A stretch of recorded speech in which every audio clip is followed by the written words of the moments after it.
question number 3 and question number 4 of your institute booklet in the chapter Job and Contract Costing.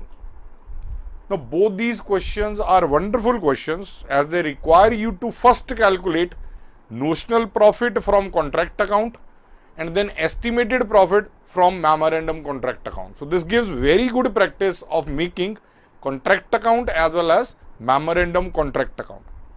Let us concentrate on question number 3 there. AKP Builders commenced a contract on 1st April 2002, whatever year is there.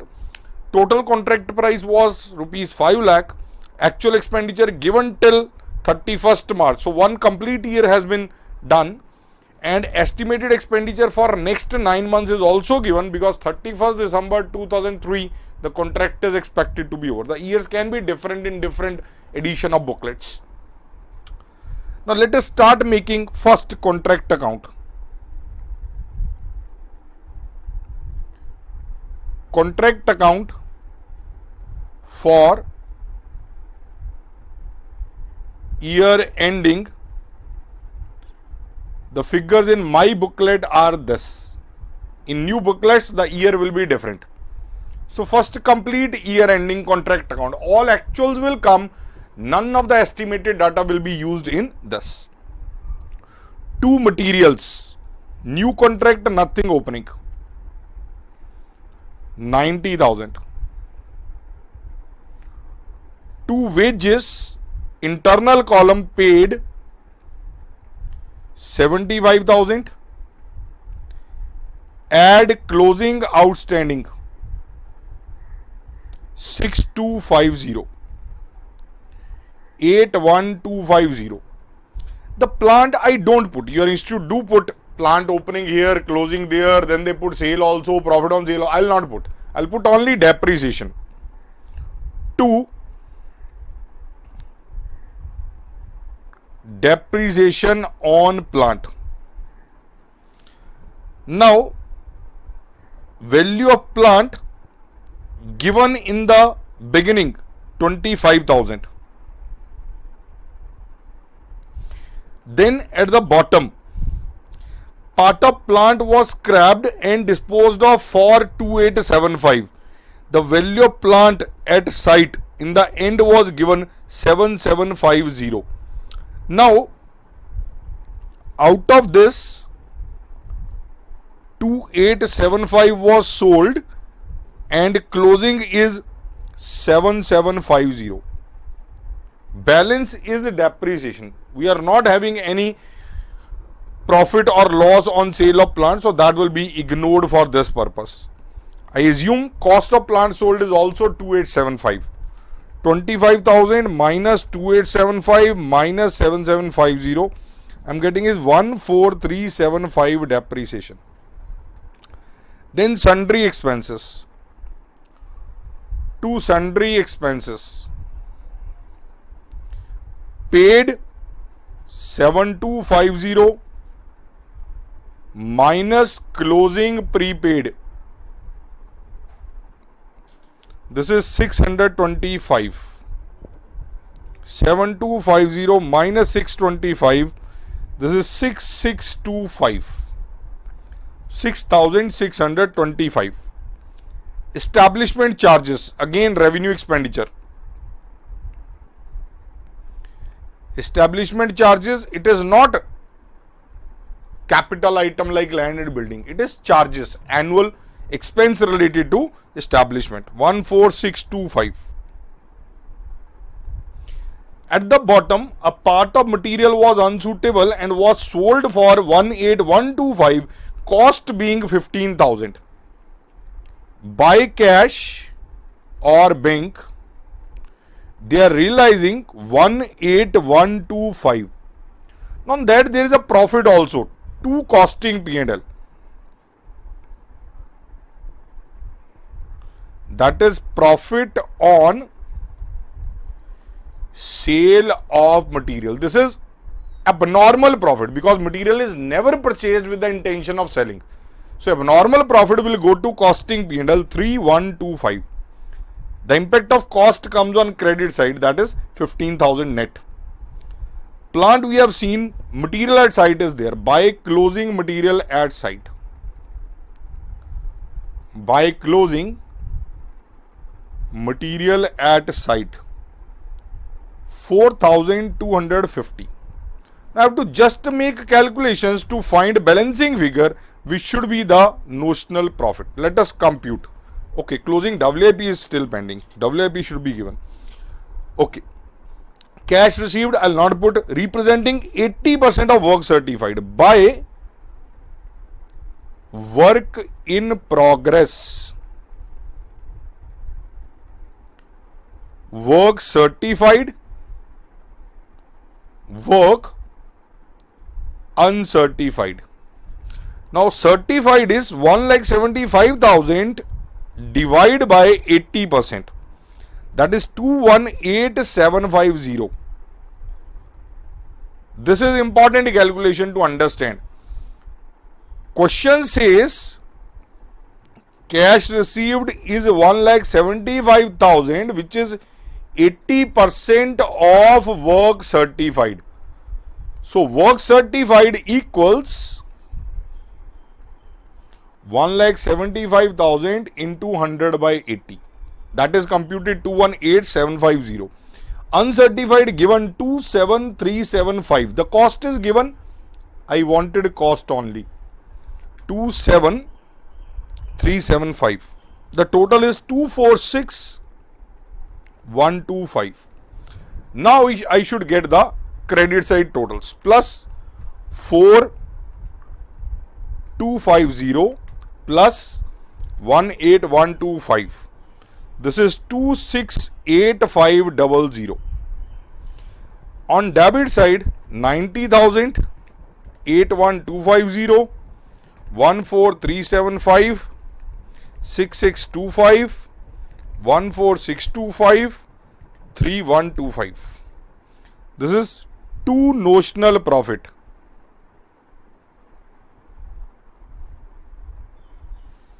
This is the answer of this side, 58,500 balancing figure. This is notional profit here. Reaching the memorandum contract account. Now try to focus on our basics in memorandum contract. Do not put effect of intermediate items, material at site, outstanding items, prepaid items. On credit side, must put contract price and don't put any closing WIP. And there is no closing items there. And all the things which happened in actual, like abnormal loss of material, abnormal sale of material, that will happen here also. Let's go point by point. I'll just show you calculation of each point to get the estimated profit in this question. Two materials, you are having materials 90,000 given there. 90,000 was actual. More material consumed 85,750. Add them, you get total 175,750. In addition, at bottom there was one abnormal sale of material that I put here by cash 18,125. On that there is abnormal gain put on debit. This it did in contract account also. Same will happen in memorandum contract also. This is 2 costing P&L, abnormal loss of material 3125.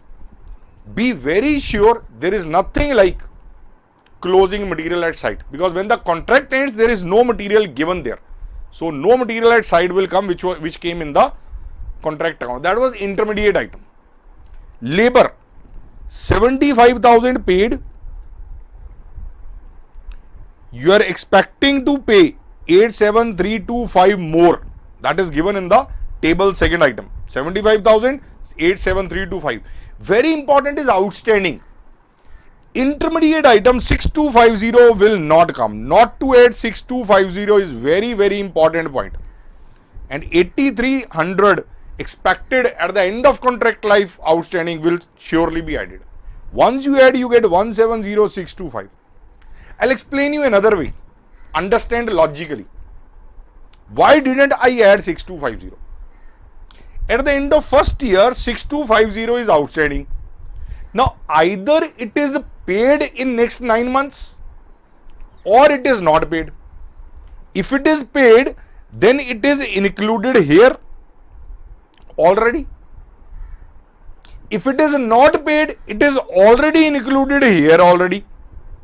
In one of these two items, 6250 is already there. So if I add 6250 also, it will result in duplicacy. Either understand logically or remember the point. Three things: outstanding, prepaid, material at site of intermediate period will not be adjusted while making memorandum contract account. Why was it given? For the purpose of making correct contract account. There we did add 6250 in the labor cost. Here you will not add. So this is most important point in this question. Next, plant. 25,000 was there. 2875 was sold, scrapped. Plant costing 2875 was scrapped. We assumed there is no profit or loss on that. So it was sold for 2875 and it had cost of 2875. Additional plant at the bottom given. Further sum of 31250 would have to be spent on plant, and residual value of plant on completion of contract will be 3750. Residual on completion is 3750. So earlier figure that was given, what, 7750, that is not relevant here. That was at the end of the year. This is at the end of the contract. Estimated profit is when contract finishes, what will happen. So depreciation will be 49625. Depreciation will be 49625. This is the correct figure. Sundry expenses. Sundry expenses, again prepaid intermediate item will not come. At the end there is no prepaid. So 7250 paid already, 6875 to be paid next year, total 14125. Then establishment charges, very interesting, very important. Second last point given at the bottom. Establishment charges would cost the same amount per month as in previous year. Last year this was payment for 12 months. Monthly is this divided by 12. Total period included in the contract is 21 months. 12 months last year, 9 months next year. 12 plus 9 is 21. So into 21. Or what I can do, 14625 plus 14625 divided by 12 into 9. One and same thing. Whatever you do, you will get this figure 25593.75. At the end, 10,800 would be sufficient to provide for contingencies. So additional point, provision for contingencies 10,800. On credit side, I must put contract price by contractee 5 lakh rupees. Once I put it there, make it in T form, you will get more and more feeling about the contract accounts. Your institute answer gives it in some calculation form. I would love to do it in memorandum contract account form. I am getting balancing figure almost same as your institute, 25 paisa difference is there. That is approximation problem of the institute. 6848 1.25 is correct estimated profit. I don't apply further formulas. If question has told me, I would be applying further formulas based on estimated profit or notional profit. But question does not want profit to be taken to costing P&L. So this is the complete answer that I am going to give in exam. Notional profit and estimated profit for this contract. Reaching the last question of this contract costing. This is question number 4. It is similar to question number 3. You have to first make a contract account to get notional profit, and then we will be making the memorandum contract account so that we can get the estimated profit on the contract. Let's focus on contract account here. Contract account for the year ending 31st March 20x2. As I keep saying, your year can be different depending on the edition of your booklet, but concepts are going to be same. It's similar to what you have done earlier, 12 months earlier, and then April to September, then another 6 months in the memorandum contract. So memorandum contract is for 18 months, contract account is for full year. Let's put the expenditures there. To materials issued 776250. To wages, internal column adjustments paid 5,17,500.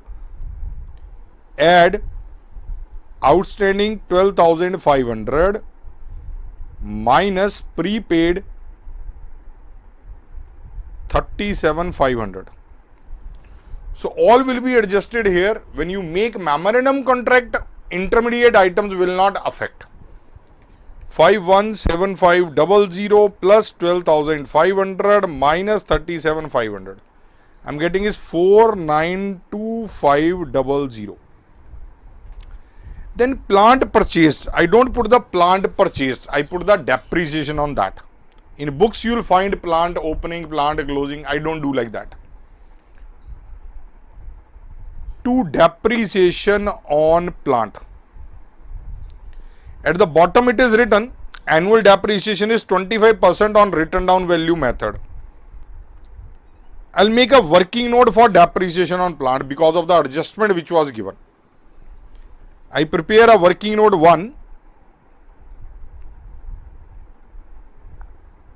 Depreciation on plant.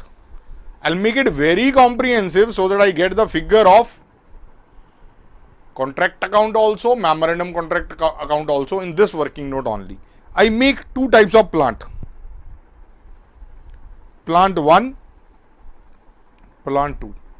Are there two plants in the question? No, there is one plant only. I'm going to make it two ways. Plant 1, 1 lakh. Plant 2, 3 lakh. According to return date. Return date 30th September 2011 and this is 30th September 2012. Till the end of contract 3 lakh is getting used. Now depreciation in year 1 on first plant 1 lakh 25% 6 months. It is used from 1st April till 30th September, 6 months only. So 12,500 you will get here. 25,000 for the year, for 6 months 12,500. This is 3 lakh 25%. It is used first year fully, second year half year. I am computing for year 1 only. So I am getting here 75,000. Year 2, depreciation on contract on plant 1 is nil because it has been returned to store. It is not used on this contract at all. I am talking about usage on this contract. It is nil because it was returned last year September only. In second year, this 2,25,000 WDV 25% for 6 months. What you are getting? 2,25,000 written down value, 3 lakh minus 75,000. On that 25% 6 months. 2,25,000 into 25% into 6 by 12, half year. This is 28,125. So year 1 depreciation total. This is 87,500, 28,125 in second year. Aggregate total depreciation in 2 years 115,625. Now important thing is this will go to contract account and aggregate will go to memorandum contract account. So contract account is 87,500. Let's get back to the contract account. 87,500. In bracket I can write ref for WN1. In exam you are expected to be very clear on your working. If you do it on calculator, do it perfectly, write it there, you get very less marks. unless you show it in working note and refer it here. Even if you show in bracket, it is okay. Presentation should be understandable. But if you make a separate working note, must refer it. Examiner should be able to get where you have written that, where you have done the calculation, not on your calculator. Calculator is never attached to your answer sheet. So make it sure you are showing the calculation. Depreciation has been done. Next, work certified and uncertified. On credit side I go. By work in progress, work certified 22,50,000.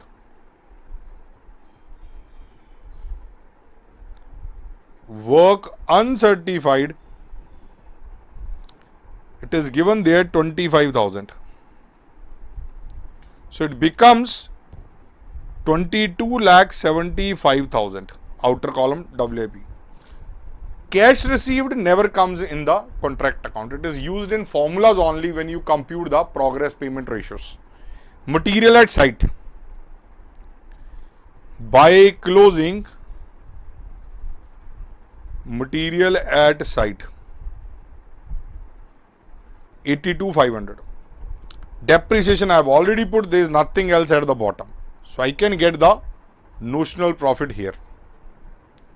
22,75,000 plus 82,500. I am getting 23,57,500 total there. 776,250, 492,500, 87,500. I think expenses we missed. Okay, expenses we need to put. Two expenses.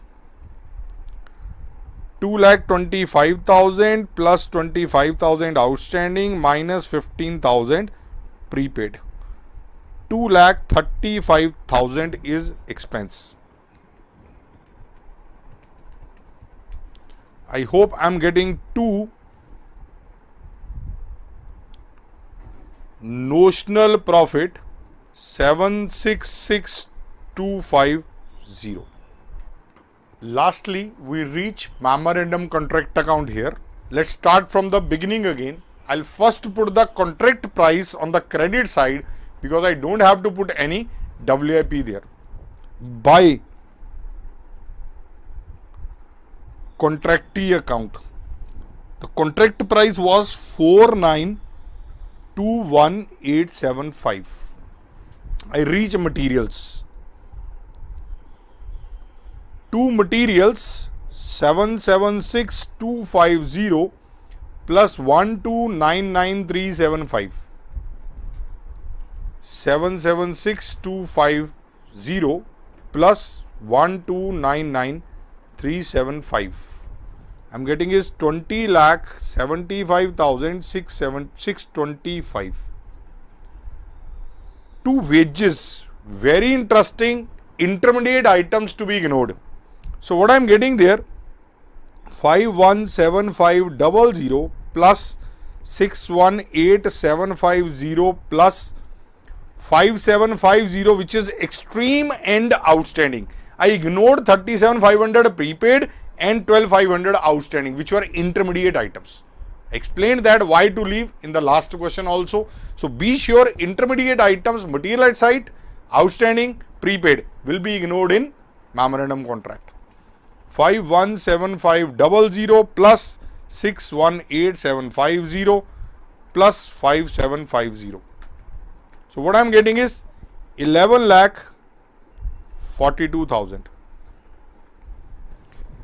Then to depreciation on plant. Refer WN1 again. I computed in WN1 115,625. 115,625. Then expenses. I should not forget expenses. Two expenses 2,25,000 plus 3,75,000 plus extreme and 10,000 outstanding. Intermediate outstanding prepaid, they are to be ignored. This I get is 6,10,000. 6,10,000. Depreciation I put WIP will not come. Extreme end material is there. Buy material at side. Be sure do not add only closing material. 42,500 will come. Balancing figure will be to estimated profit. Let us calculate. 4921875 plus 42,500. The aggregate I am getting is 49,64,375 minus 2075625. 11,42,000 minus 115,625 minus 6,10,000. I am getting is 10,21,125 as estimated profit in this contract. Again, question does not want me to apply the formula. No, it wants me to apply the formula. It's written there. It was decided to estimate total profit on the contract and take to credit of costing P&L the proportion of estimated profit on cash basis which work completed bore to total contract. What he wants? Estimated profit on cash basis means apply progress payment ratio which work completed means certified bore to total contract. Total contract means contract price. He wants you to apply the best formula that you have done in the fourth rule. Now, is the fourth rule applicable or not? Don't look at rule for applicability because question is saying it is the matter of policy of the company to apply this formula. So, we have to apply this formula even if contract is 20% complete. Whatever stage of completion, I don't mind. If this policy of company, it goes over and above our rules. The policy is given, I am applying the same. 1021125 multiplied by cash received was given somewhere 18,75,000 divide by contract price 4921875. So what I am getting 1021125 divided by 4921875 multiplied by 18,75,000. I am getting is 3,89,000 rupees. This is amount to be taken to costing P&L. If you want to show it there, you can go back to your contract account, buy notional profit 766,250 to costing P&L. This is net profit taken to costing P&L 3,89,000 to WIP reserve 766,250. I am getting in WIP reserve 3,77,250. This is a complete question number 4 in contract costing.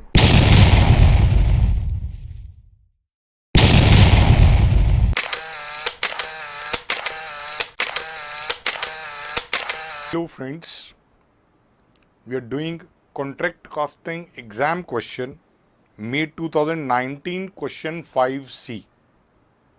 It's a very basic question. The only good point involved in the question is valuation of cost of uncertified work. I'll read through one point, explain that point, and then get back to the figures in the question. So let's read one line in the question which is in second last paragraph. The contract price is rupees 45 lakh. On 31st March 2019, 2/3 of contract was completed. The architect had issued certificate covering 50% of contract price. It's a very simple thing. First, I will talk about this concept. The concept involved here is valuation of cost of uncertified work. to determine closing WIP. You have been taught closing WIP is the aggregate of certified work and cost of uncertified work. In most of questions, the cost of uncertified work was directly given.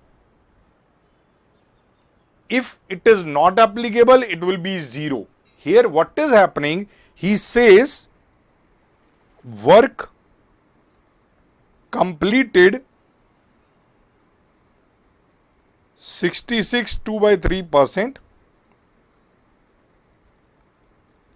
certified for 50%,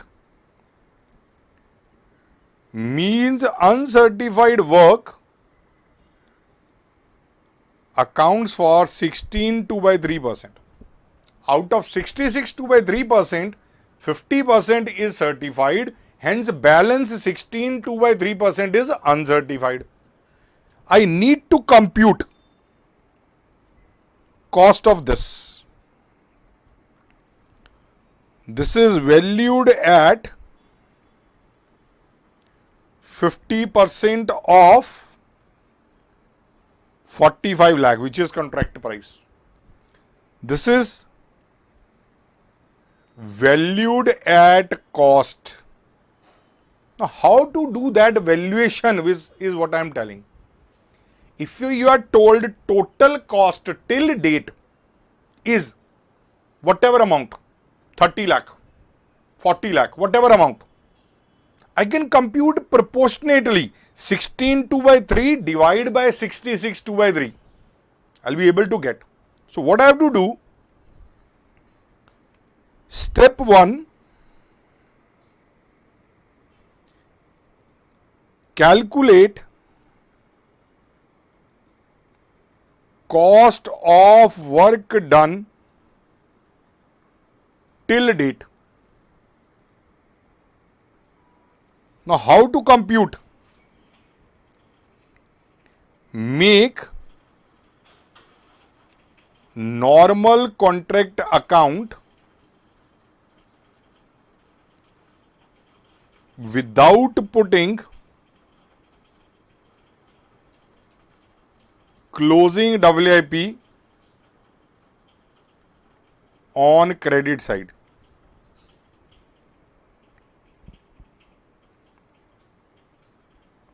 Balancing figure now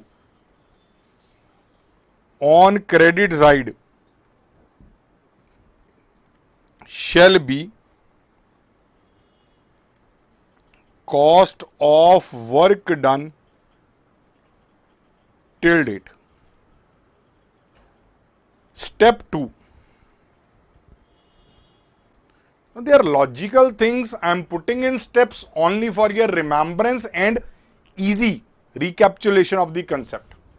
First I have got total cost of work done till date by putting everything prepaid, outstanding, everything adjusted, depreciation put there, everything put there. Only thing is by closing WIP will not be put. Balancing figure I get there is cost of work done till date. Use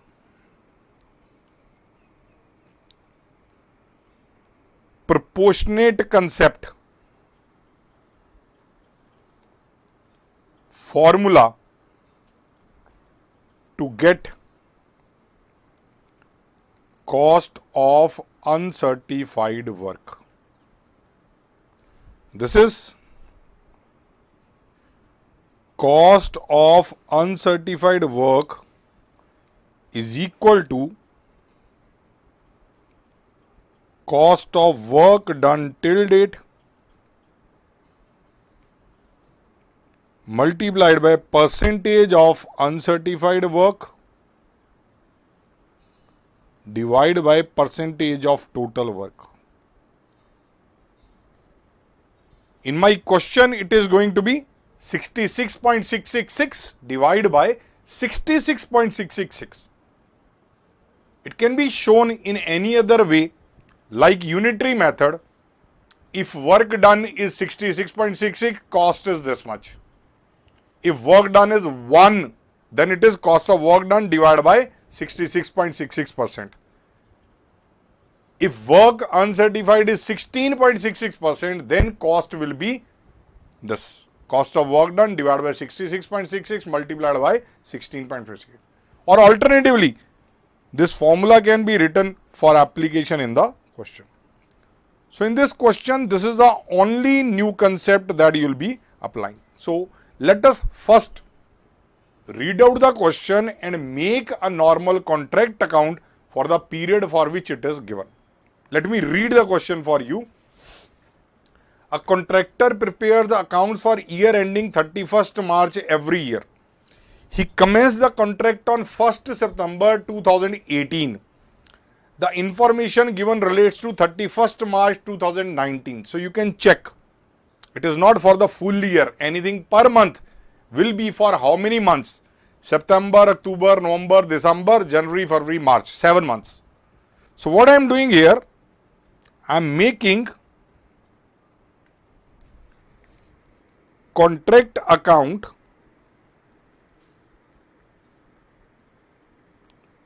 for the period from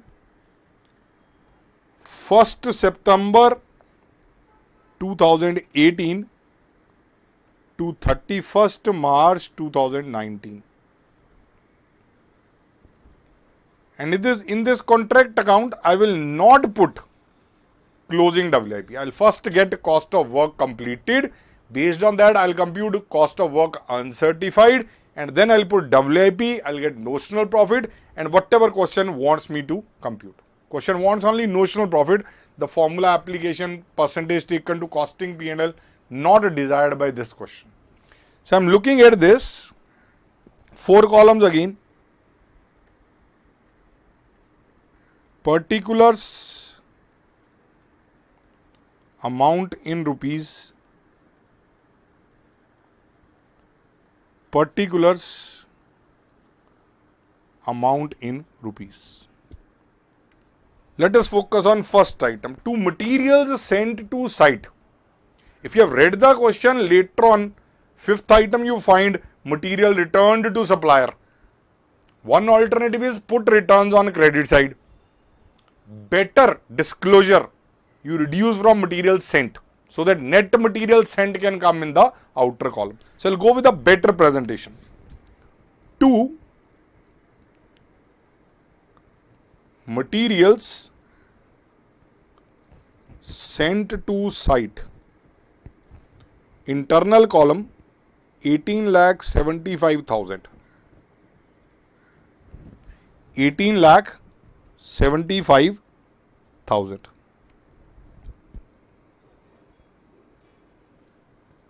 Less materials returned to supplier. Once you have read the full question, it gives you benefit of making proper disclosures. If you start a question without reading it fully, then again you get later on some figure to be adjusted in upper figure. So either you show on credit side, which is not good presentation, answer will be correct, answer will be same. But presentation marks, they might deduct 1-2 marks here and there. So let's not do that. First read the question, then start doing. Less amount is 15,000. Outer column 18,60,000. 2 wages. Internal column paid 9,28,500. Add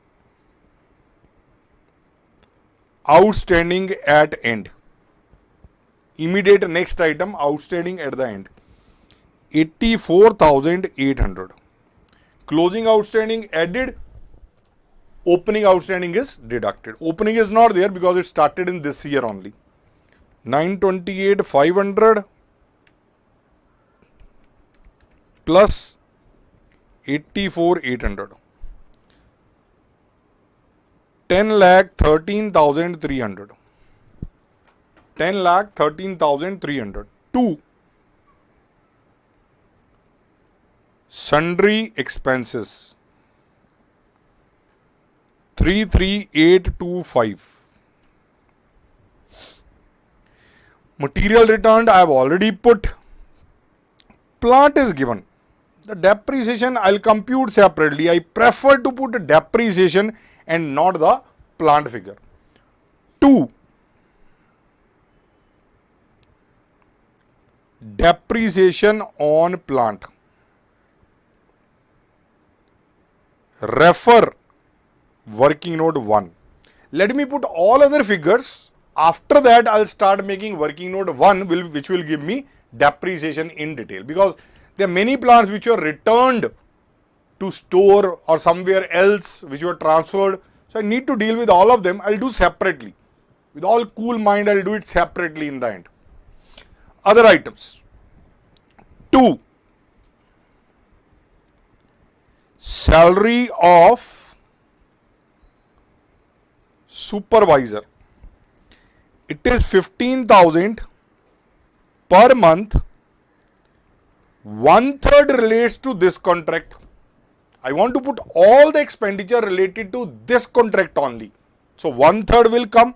So monthly expenditure you will be having is 5,000. How many months are there?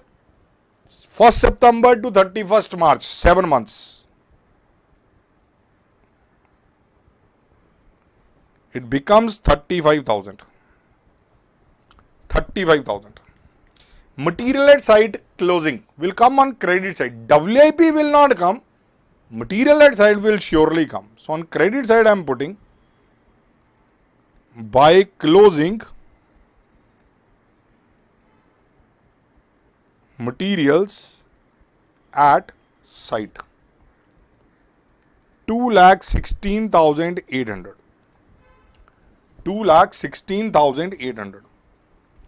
Now next is an important adjustment to understand. Comes in many other questions also. Sum of the material costing 10,000 was found unsuitable and was sold for 11,200. It is simple. There are many ways of doing. Either you get back 10,000 cost material. Other way around, you take by bank 11,200 and put abnormal gain of 1,200. As I said, one alternative, put cost on credit side. Other alternative, put amount realized on sale of material and abnormal gain from there 1,200 to be put on debit side. Net effect is credit side 10,000.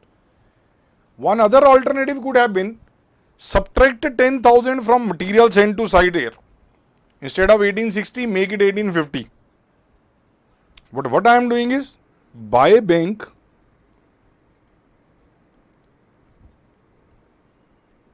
abnormal sale of material.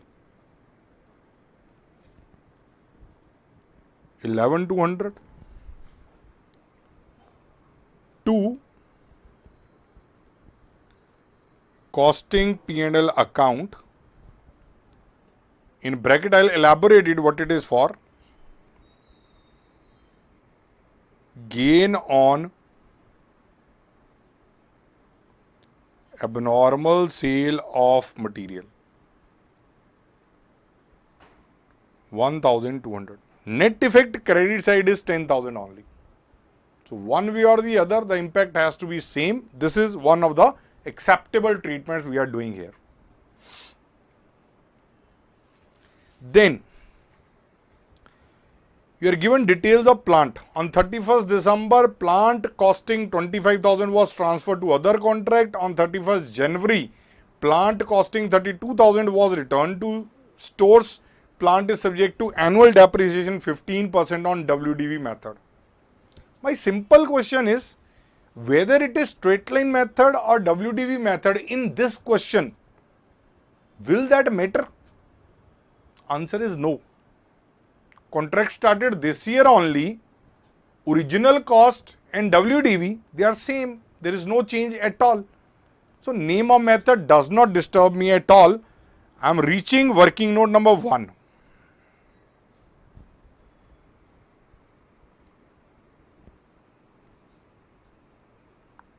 Depreciation on plant.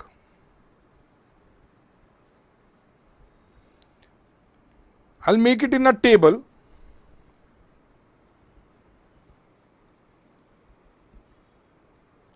Plant. I'm going to have 3 plants. 1, 2, 3. Original cost. Original cost of first plant, which was transferred, 25,000. Second plant which was returned to store, 32,000. Third plant is balancing. Purchase was 375 minus 25,000 minus 32,000 is equal to, let me compute that, 3,75,000 minus 25,000 minus 32,000, 3,18,000.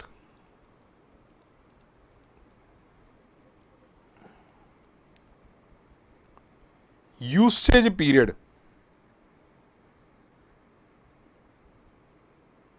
First September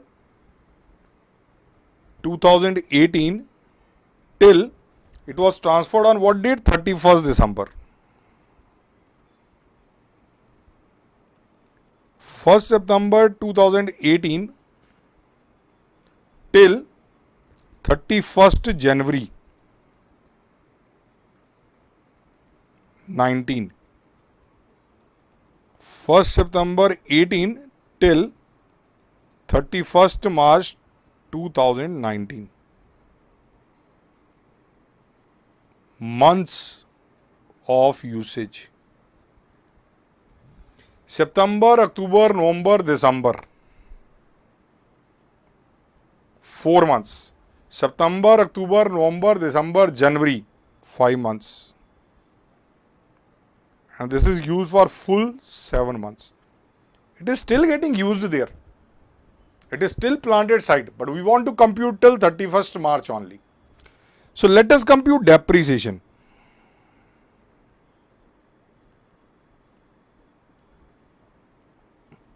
$25,000,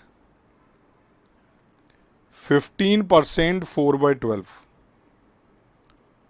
32,000, 15% 5 months. 3,18,000, 15% 7 months. Let us compute for all of them and then add to get total. This is what I want to compute. Let's make computations here. 25,000 into 15% into 4 by 12. I am getting is 1250.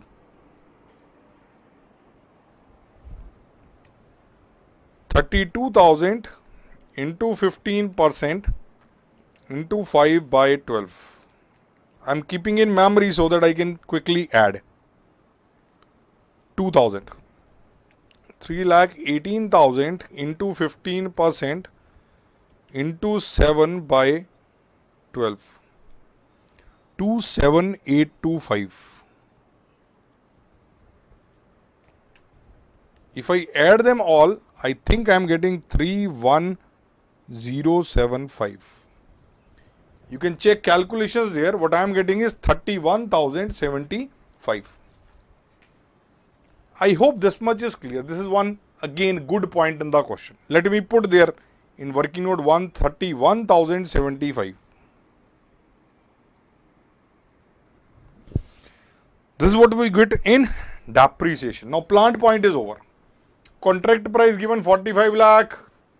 The certified, uncertified we are going to compute. The next thing we do is we compute here total, and balancing figure is cost of work done.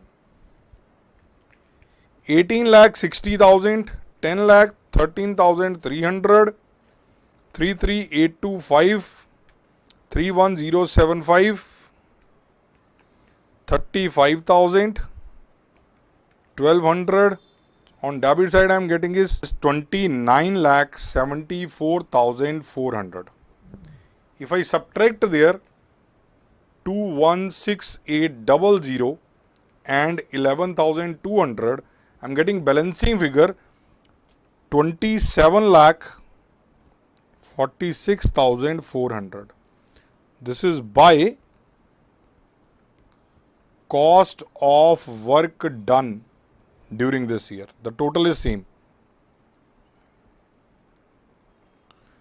Now this is important figure we have got, because this will be used to calculate the cost of work uncertified.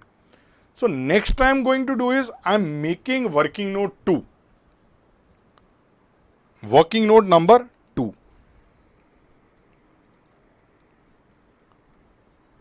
Computation of cost of uncertified work. The concept I have dictated you in the beginning, same concept I am going to apply. Cost of uncertified work is equal to cost of work done multiplied by percentage uncertified divided by percentage of total work done. So what I am getting is 27,46,400 multiplied by 16.66666 divided by 66.66666. I repeat what I explained earlier. Total work done is 2/3, that is 66.66666. Certified is 50%. So 16.666 is uncertified out of 66.666. This cost relates to 66.666%, out of which proportionately 16.666% is uncertified. So let us compute. Take it till the end, the 666. Do not approximate, is preferable. What I am getting there is equal to 686,600. I am getting is 686,600. Hence, work in progress shall be certified work 50% of contract price 45 lakh, that is 22,50,000, and uncertified work 6,86,600. 6,86,600 plus 22,50,000. I am getting is 29,36,600. Now this will go in my contract account, which is extended further. There I will get notional profit and the question will be complete. By closing WIP, refer working note 2, 29,36,600. To cost of work done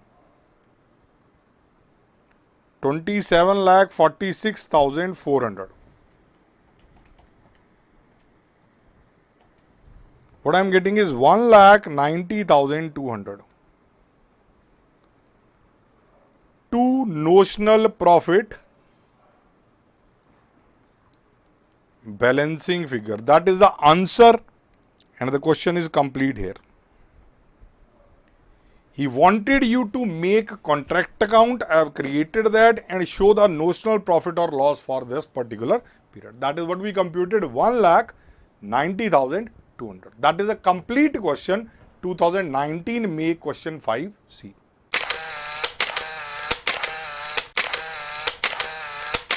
Another question in contract costing is 2020 November question 1D. Compulsory question for 5 marks, and it is purely based on escalation clause computation. So you need to remember what we did in escalation clause. Nothing else required in the question, no contract account, no notional profit, only dealing with the escalation clause. I am reading the clause there, rather writing it here, the clause which was there. In the event of increase in prices of materials and rates of wages by more than 5%, the contract price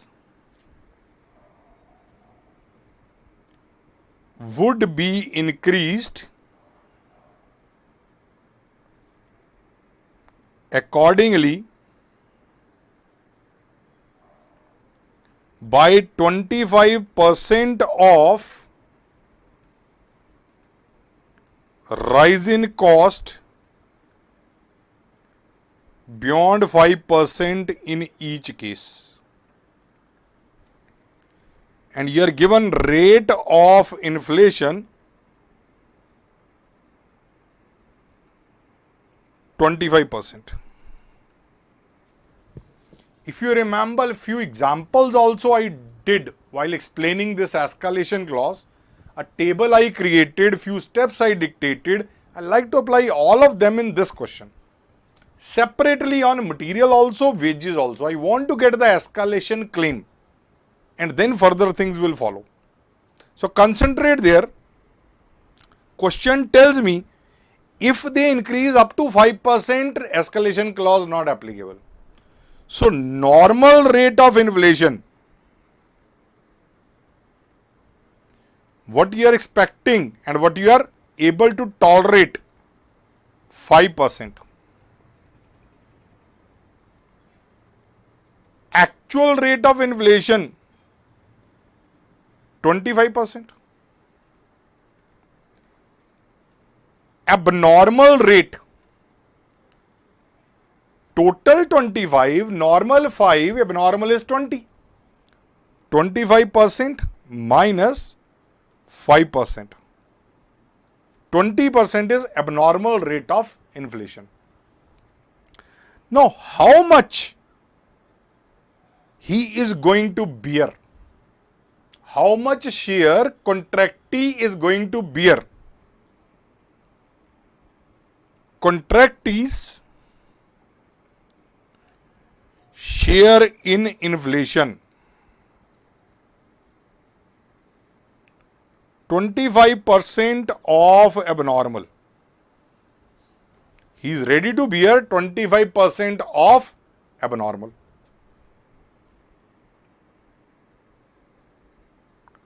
Contractee's proportion, 25% of 20%. That is 5%.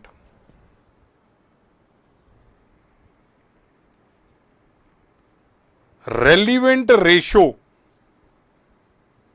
for claim, 5% divided by 25%, 1 by 5. I repeat from beginning. Normal rate 5, actual rate 25, abnormal rate 20. Out of this 20, he is going to bear 25%, 1/4. He is going to bear 1/4, means he is going to bear 5%. So in totality, 5% to be borne out of total 25%. So 1/5 he will bear. Now concentrate on material cost. Material cost. 1 lakh purchases minus closing stock. Now, closing stock is not consumed. When it will be consumed, they will be charging escalation for that part. At the moment, there is 25,000 of stock. So 75,000 is there. The material consumed cost is 75,000. I need to calculate total inflation. On that, 1/5 will be the claim ratio. So what I am getting there, inflation included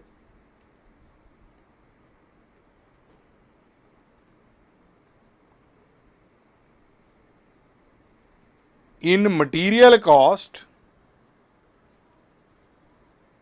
75,000 into 25 divided by 125. Rate divided by 100 plus rate. Go through those 3 examples. This question will be very, very easy in that table. So that is what I am doing repeatedly here. What I am getting, 15,000.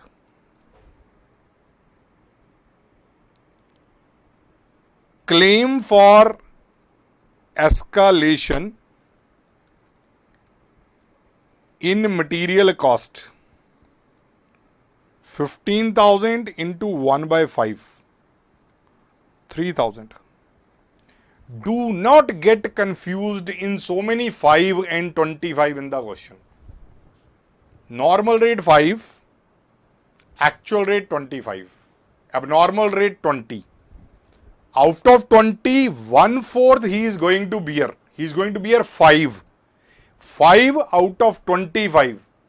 I am computing inflation amount 25 by 125. Again, it is 1/5. So many 5 and 25, don't get confused. If you do those 3 examples, this will become very easy. So I am getting 3,000 for material. This is A point. Same way, labor cost.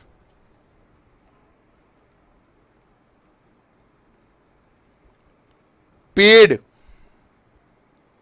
45,000, accrued 5,000. So total is 50,000.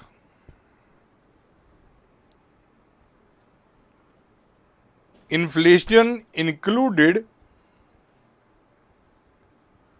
therein 50,000 multiplied by 25 by 125. 10,000. Claim for escalation in labor cost 10,000 into 1/5, 2,000. This is B.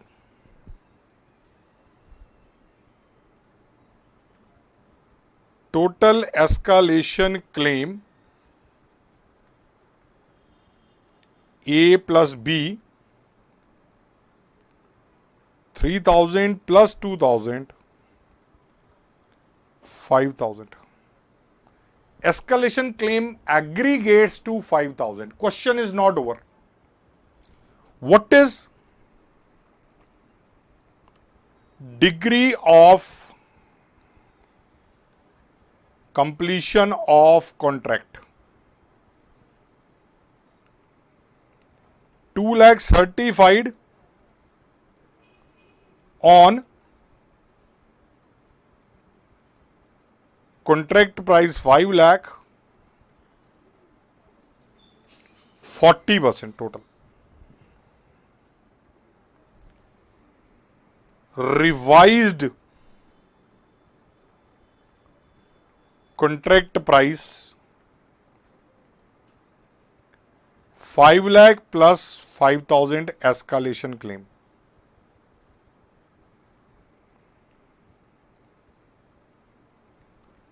Revised work certified 5,05,000 into 40%. 2,02,000 is answer.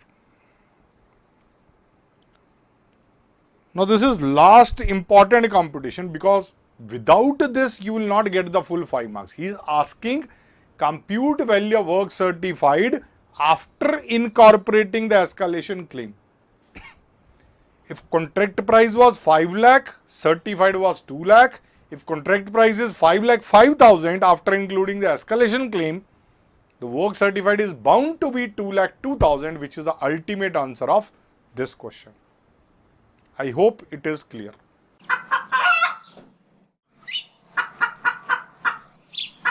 So friends, the next topic we are going to start is a very interesting basic topic, cost bookkeeping concepts.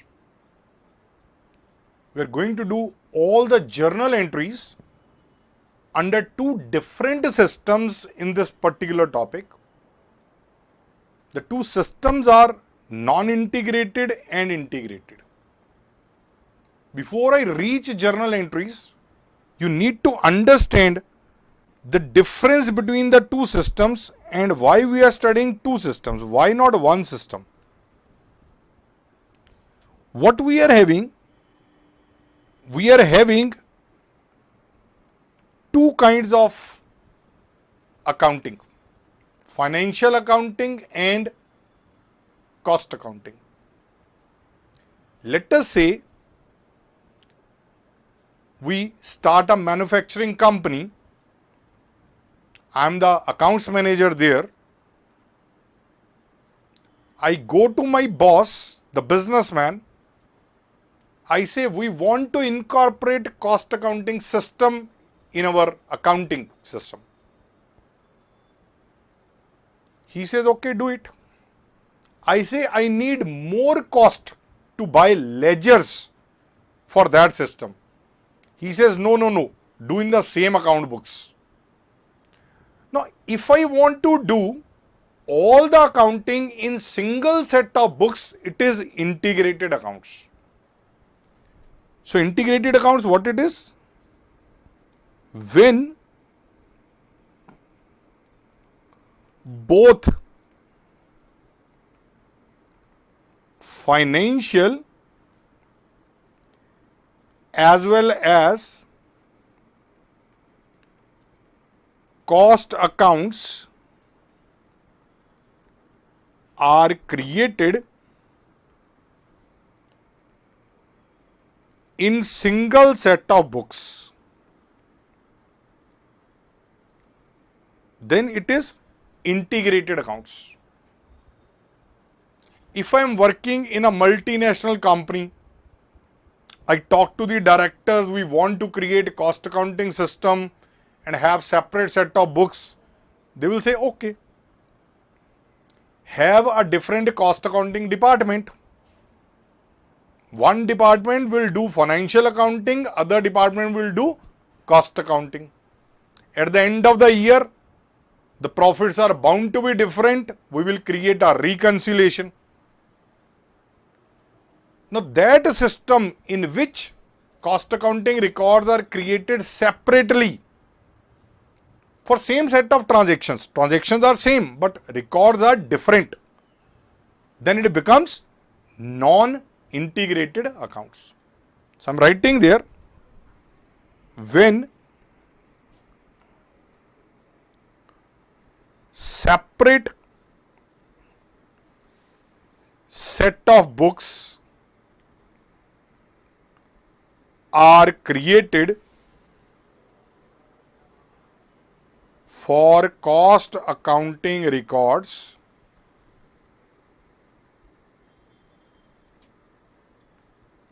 the system is termed as non-integrated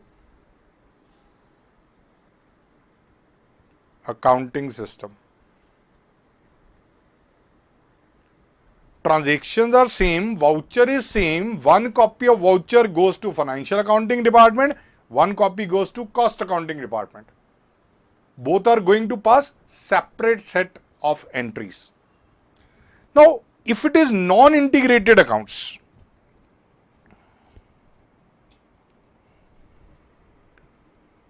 we do not create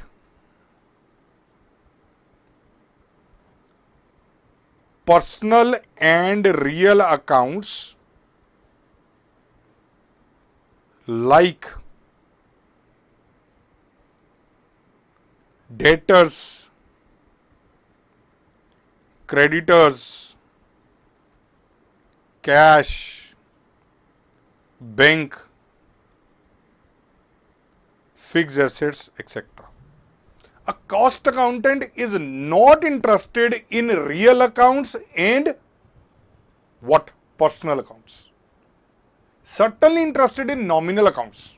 Expenditure, incomes, they are interested in that. Under integrated accounts, we cannot ignore these real and personal accounts because financial account guy, he is interested there. He wants to know how much to be taken from debtor, how much to be paid to creditor, how much cash is there in hand for the cash management purpose. So we cannot omit these accounts in integrated accounts. In non-integrated accounts, debtor, creditor, cash, bank, fixed asset, similar accounts, they are not recorded. In place of these accounts,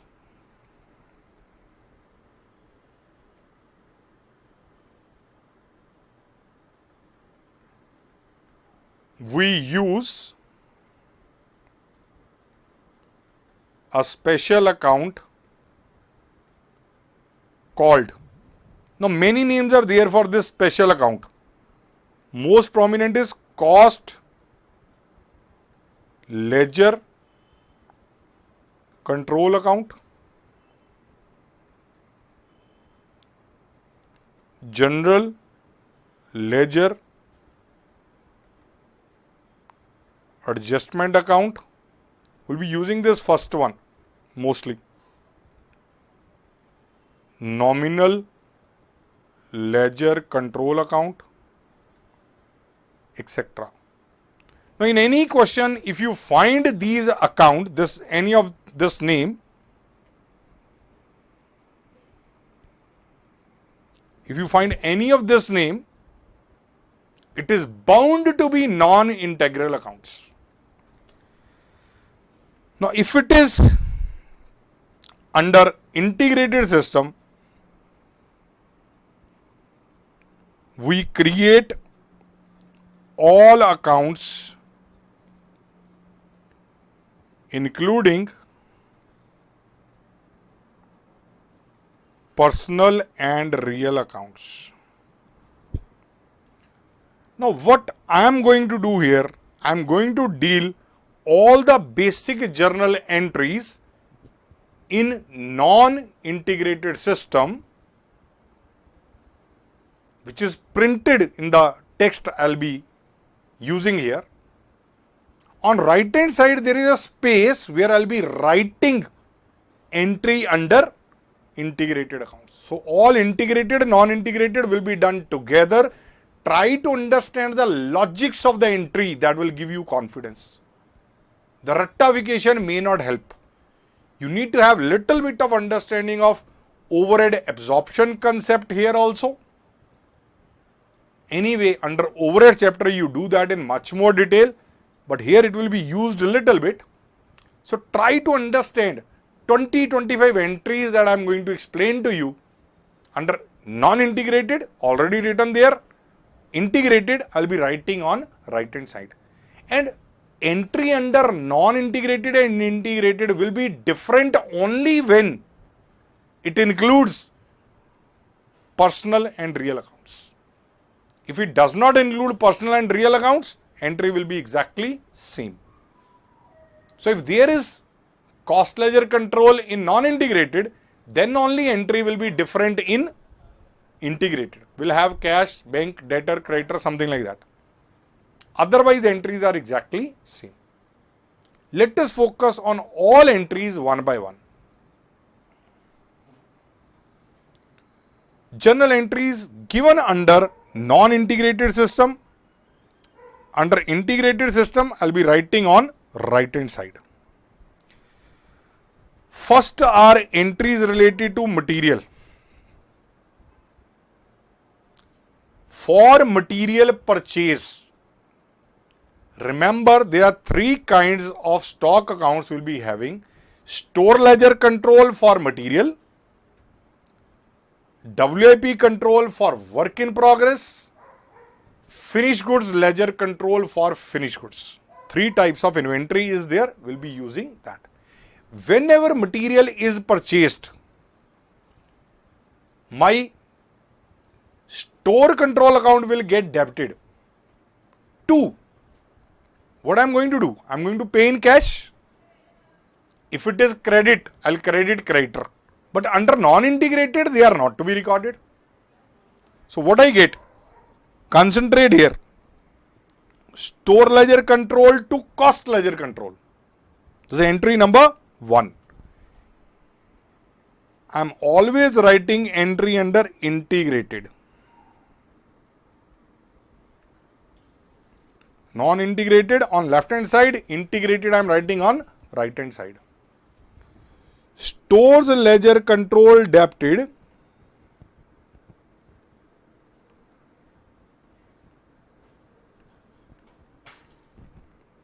To either cash or creditors, depending on whether you are purchasing in cash or on credit. Remember, under integrated, my financial accounting guy is interested in cash and creditor also. Under non-integrated accounts, nobody needs those personal and real accounts. So they are using cost ledger control. Purchase for a special job. That will not work. Purchase for a special job. Special job means it goes to factory directly. Something which does not get stored in store department and goes to production department, it becomes WIP instantly. So WIP control debited to cost ledger control. On right hand side, if I have to put an entry, WIP control account debited to cash or creditors. Something which goes to storeroom is store ledger control. Something which directly goes to production department is WIP. I hope it is clear. Next, material returned to vendor. Whenever there is return, reverse the entry of purchase. By default, it is a reversal of first entry. So first entry is reversed there, you can see. First entry gets reversed. So here also I can write reversal of first entry. Cash or creditors account debited. By default it will be creditor because credit purchases are mostly returned. Cash purchases are rarely returned. If question says, we can take. 2. Stores ledger control. You must write the entries along with me under integrated so that both the topics are exactly completed along with. Direct material issued to production. If material goes to production department and it is direct material, it will be WIP. WIP to store ledger control. And here in right hand side, what I am writing? Same entry. When I write same means left hand side and right hand side are same. When there is no cost ledger control on left hand side, right hand side entry will be same. You have to revise these entries 2-3 times and get confidence over it. In last 4 examinations, only once very easy journal entries have been asked in 5 marks. So be sure it is not difficult for small marks. For larger marks, in historical analysis, if you see, the very difficult questions also. We'll be focusing on basics only. Next, indirect material issued to production. Whenever indirect material is issued, it is factory overhead. Name can be anything. Factory overhead control, manufacturing overhead control, works overhead control, whatever name. I have told you 10 names. Production, manufacturing, factory, works, whatever word you want to use, you can use. Because it is material issued, so to store level control. Same on right hand side. Something that does not change. Next, material returned from shop to store. Shop means the factory department, production department. Shop does not mean marketing. Shop means factory shop.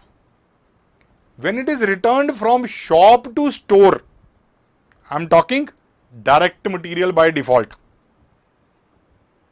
My WIP will decline, my store level will increase. So what I have done, my store ledger control is debited and WIP control is credited. WIP reduces, credit. Stores increase, the material in store increases because it is returning from factory department. It's not a completed output transferred. Material they did not like or it was overissued, so they are returning it back. Once you get the return, you are debiting store ledger control and WIP is reduced. On right hand side, very easily I can write same. 80% entries on right hand side are same because they do not include the personal and real accounts. Material transferred from job 1 to job 2. Sometimes they are doing job by job costing. Sometimes they are not doing. If they are not doing, no entry. If they are doing, then WIP of every job is different. Then debit the receiver, credit the giver. WIP receiving job is debited, WIP giving job is credited. So, it will depend on whether they are doing job wise costing or not. If it is being done, WIP job 2, receiving is job 2 to WIP job 1. What I have to write on right hand side? You know it now. You have to write same.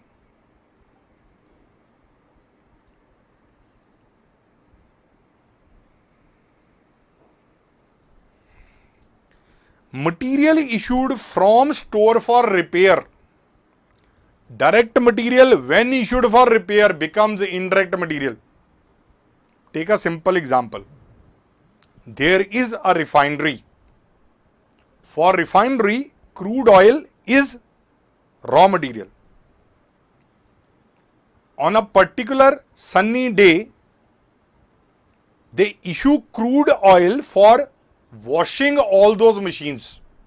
They are cleaning the machines, they need crude oil for that. Will that crude oil consumed in cleaning result in production of petrol, diesel, kerosene? No. It is consumed in cleaning. Indirect material. So entries for issue of indirect material. Sometimes question in exam confuse you by writing issue of direct material for repair. Issue of raw material for repair. The word raw material, direct material is convincing you to put entry WIP to store ledger control. It is incorrect. You have to put entry of indirect material because purpose is indirect use. So you can see here entry manufacturing overhead adapted to store ledger control. Right hand side again is same. What is right hand side meant for? Right hand side is meant for integrated accounts entries. I hope this material category is clear. Next, Labor. Direct wages paid. Wage control to cost ledger control, along with that charging will also come. WIP control to wage control. Right hand side now is not same. Here it is not same. What I write on right hand side? Wage control account adapted to cash or bank.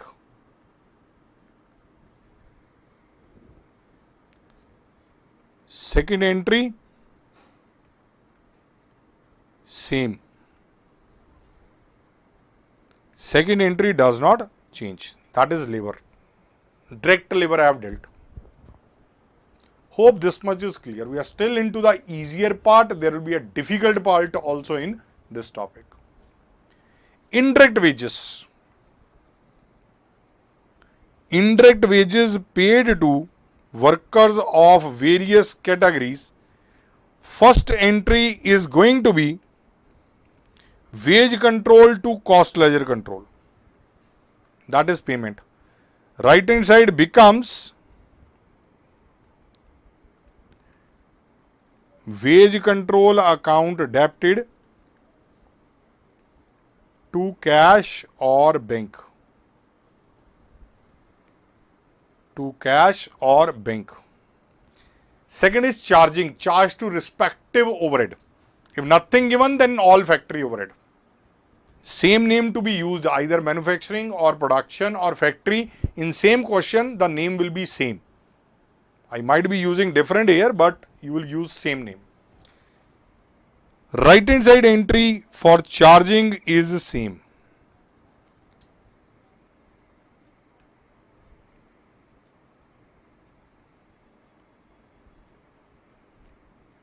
Respective overhead control account adapted to wage control. Wage control has been charged.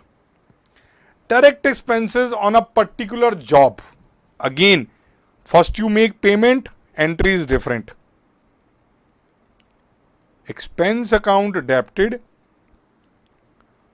to cash or bank.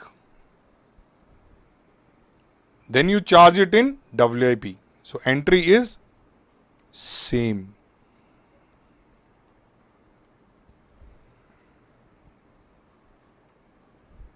Now the direct expense and labor, these entries are over.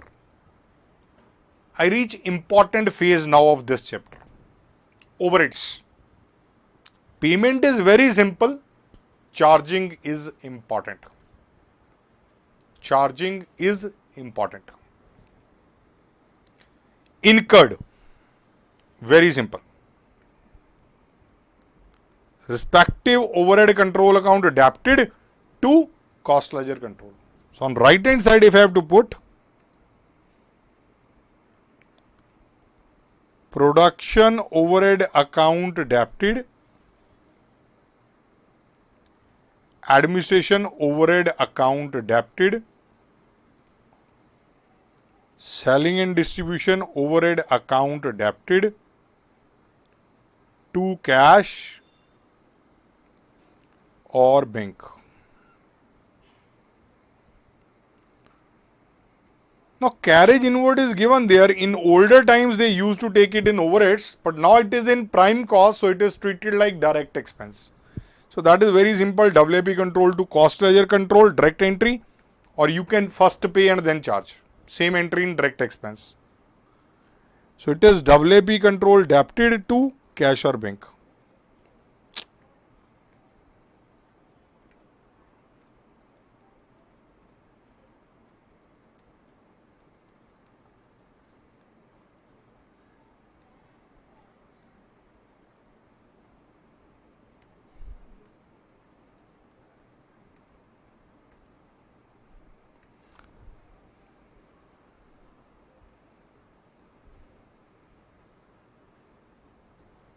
Now I have reached a really very important stage. I need to explain you concept of absorption or recovery of overheads. A very simple concept building here. Focus on that. Don't read any entry. Concentrate on what I am telling. Can you tell me, under financial accounting, when do you credit any expense? When do you credit any expense? What is rule 3 for nominal accounts? Debit all expenses, credit all incomes. I am saying when you credit any expense. My simple answer, you credit the expenses at the time of closing of accounts. For example, trading account debited to direct wages. P&L account debited to marketing expenses.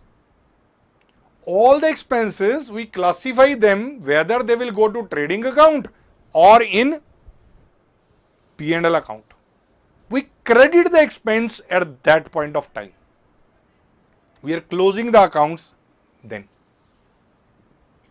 In costing, there are 3 types of overheads that we want to charge. Now, if you remember carefully the cost sheet concepts, you will be able to get the charging correctly. Factory overheads are charged in WIP. Administration overheads are charged in finished goods. Selling and distribution expense are charged in cost of sale. Anything different can be told specifically, but this is generalization of concept. How do you remember these? Remember cost sheet. Whatever overhead I am saying, look at that. After that overhead, which stock item comes? Charging is in that. After selling, there is no stock item. After selling, what we get is cost of sale. So, charge in cost of sale account. Learn it properly. I repeat. Production overhead, charging head, WIP control account. After putting production overhead, we are getting WIP stock. Administration overhead, charge it in finished goods. Administration must be related to production activity. Then, if it is in selling, then goes to cost of sale. Administration related to production activity, charge in finished goods control account. Selling and distribution, charge in what comes after that? Cost of sale. No stock is there after selling and distribution. Charge it in cost of sale. And simple way to remember entry. In all charging entries, credit will be overhead, debit will be charging head. That you are remembering. It is always difficult first time when you are doing it. Only first time. Learn it 2-3 times, you will never get it wrong. Entries one by one. Before I do, once more. Production overhead, charging head, WIP. Administration overhead, charging head, finished goods. Selling distribution, charging head, cost of sale. Debit is charging head, credit is overhead. Simple, very simple. And amount will be as absorption amount will be computed or given to you. Check it there now.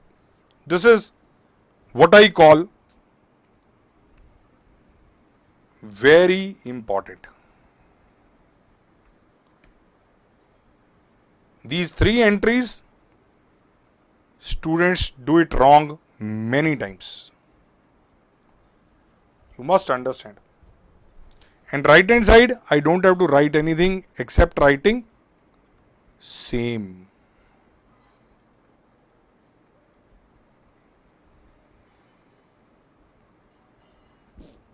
Now focus on these 3 entries again.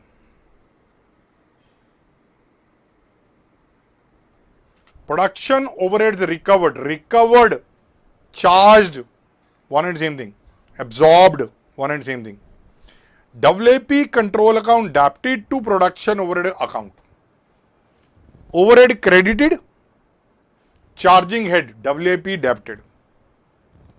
Administration overhead recovered from finished goods. Finished goods debited to administration overhead. Selling distribution recovered from sale. Cost of sale debited to selling distribution. In exam, one of these entries will surely come even if it is easiest of the questions. So very important entries to remember. Now remember, amount paid is different. Amount charged is different. There will be under absorption, over absorption. Paid 1 lakh, charged 90,000. Under absorption 10,000. Under absorption is a loss. Paid 1 lakh, charged 1 lakh 20,000. Over absorption. Over absorption is gain. We put entry for gain or loss. Now that gain or loss can be either taken to costing P&L or taken to suspense account. That is what is written next.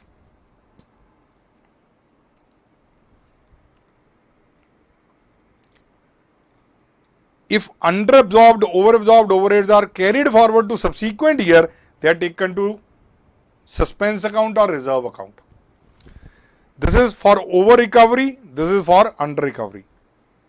I will say simple, either remember them or simply make their account balancing figure will be by suspense to suspense. If they are written off, then they will go to costing P&L. From here, it is easier learning.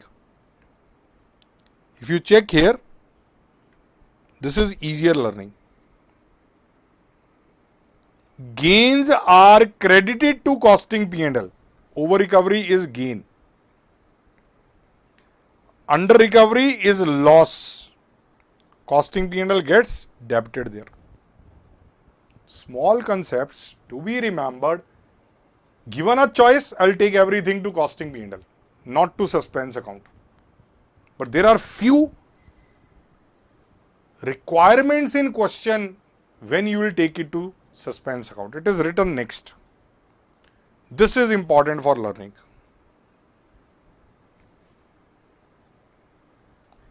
And before I do that, right hand side is same.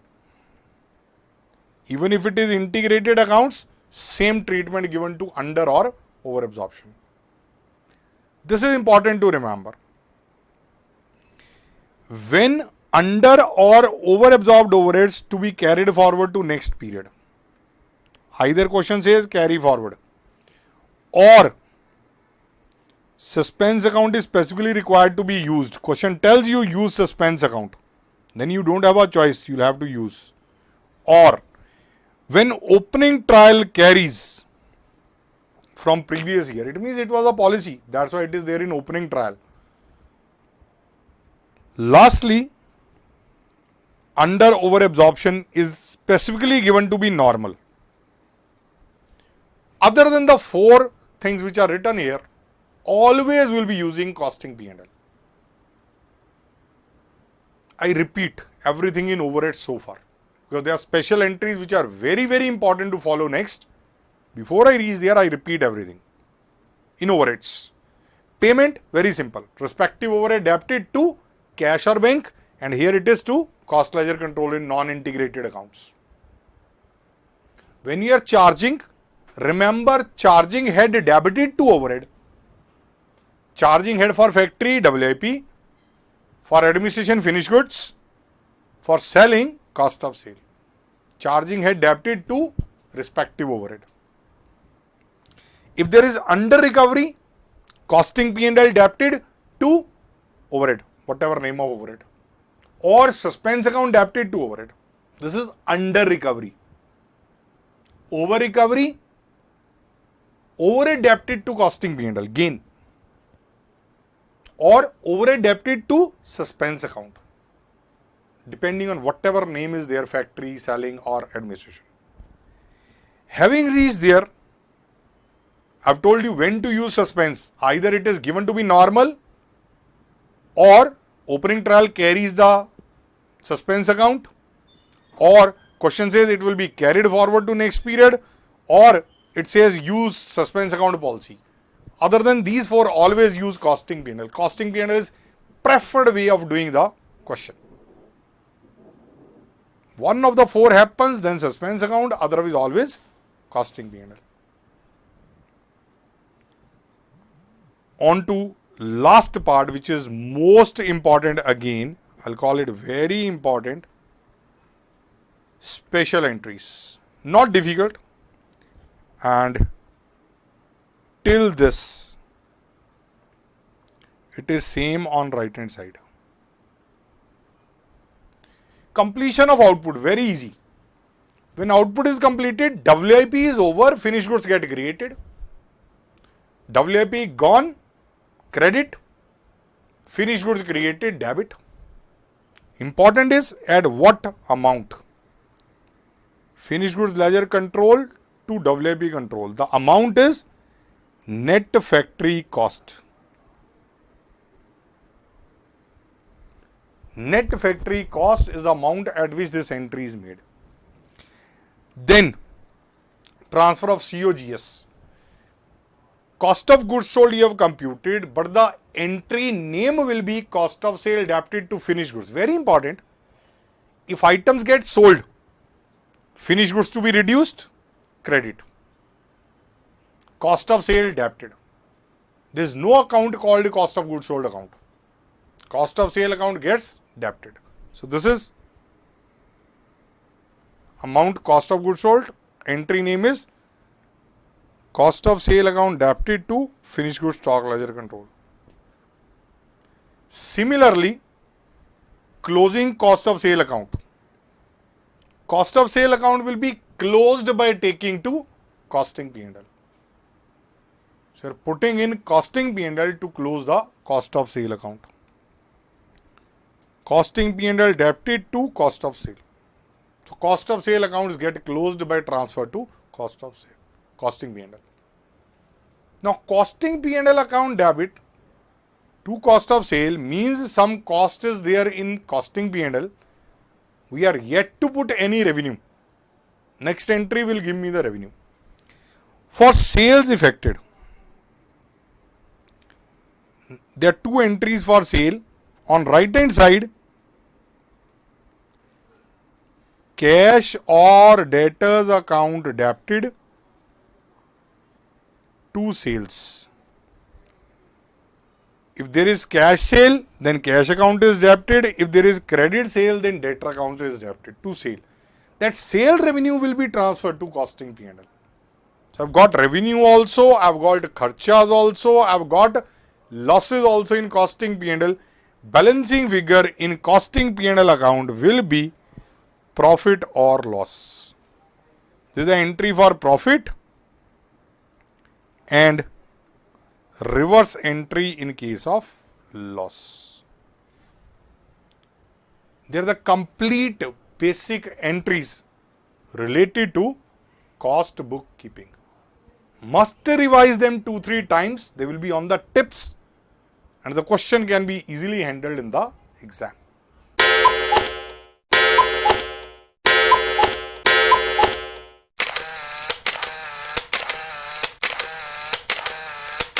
Now, the only question on cost bookkeeping in recent times, it was November 2019 question 6 part B, which was very easy, 5 entries for 5 marks.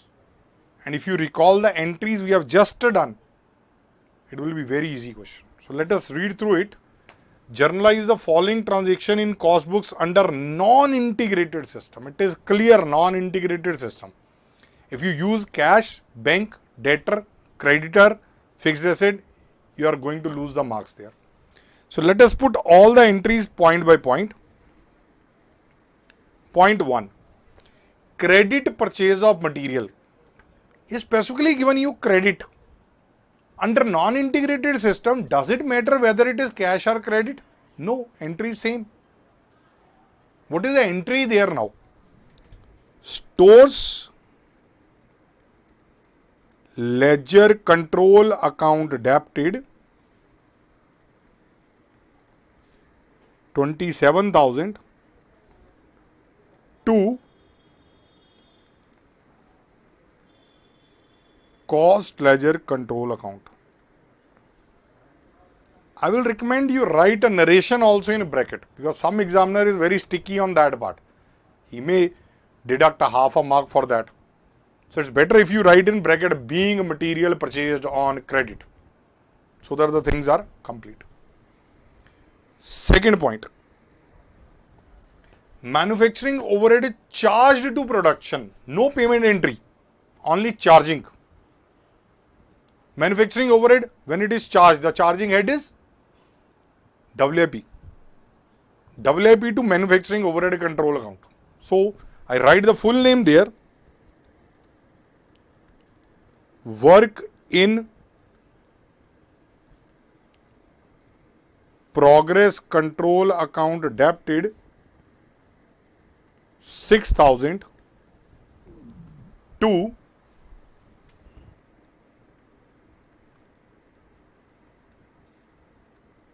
manufacturing overhead control account. Being manufacturing overheads is charged to production. Third point, selling and distribution overheads recovered from sale. What is the charging head for selling distribution? Cost of sale. So the entry becomes cost of sales account debited to selling and distribution overheads control account. You can see 2 out of 5 entries are on charging, because charging are very important entries, I told you there itself. Number 4, indirect wages incurred. When it is indirect wages, I'll first pay and then charge also. Payment is same for direct, indirect, but charging is different. So first payment, wage control account debited to, should I write cash? No, we are doing in non-integrated, to cost ledger control.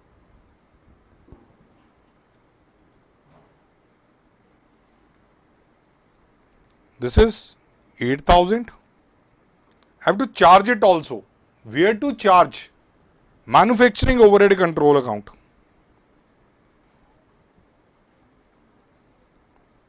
Manufacturing overhead control account debited to wage control. Same amount, 8,000. Last entry, fifth entry, material returned from production to store. When it is coming from production, WIP will decline. Coming to store, store will increase. So very simple.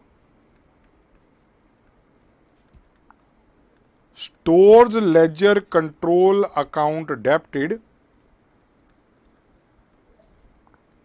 to work in progress control account. The amount is 9,000. For basic journal entries, it is a very easy chapter to handle.